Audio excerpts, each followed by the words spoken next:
Kami po, wala na pong mawawala sa amin.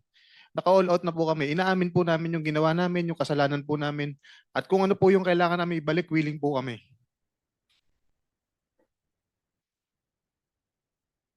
Hindi nyo pa sinasabi kung sino yung lahat yung mga proponents, sino yung pass-through, sino eh.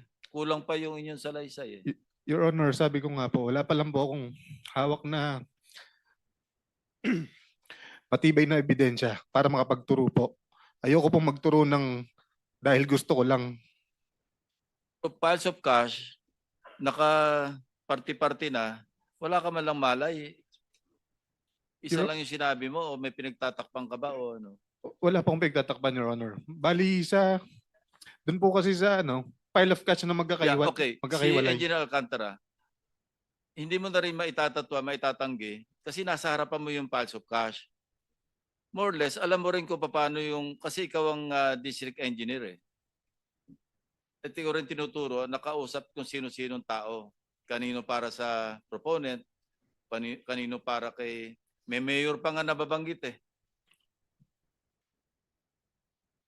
Alam mo rin yun eh, maski itanggi mo na wala kang kamali-mali sa pera, eh hindi naman doctor yung photograph eh.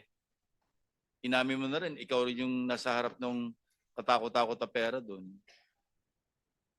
Hanggang ngayon, hindi ko pa nga maipaliwanag kung bakit baliktad kontraktor rin nagbabayad sa sa DPWH. Dapat DPWH ang nagbabayad sa kontraktor. Tapos cash pa yung bayad. So ano, nasaan na tayo?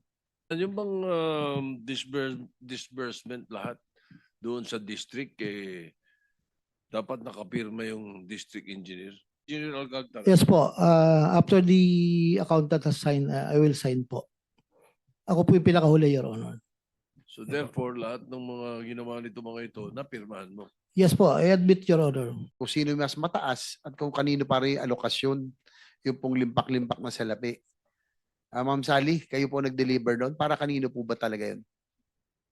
Yung pong pinakita po ni Engineer Bryce na pera sa lamesa, hindi ko po yun alam. Basta po ako po, pag nakakakolekta po, sinasabi po nila, Sally, pumasok na yun sa account mo. Dalhin mo na dito sa office ko. So yun po, dinideliver ko lang po doon sa office niya. Mismo si Engineer Bryce po ang nagre-receive noon sa amin. Minsan po, pag wala siya, sabi niya, iwan na lang doon sa staff niya. Yung huli po kasi sa staff po niya. O kaya naman po, pag minsan, pag wala po siya, dalhin daw po sa bahay nila sa Santa Maria.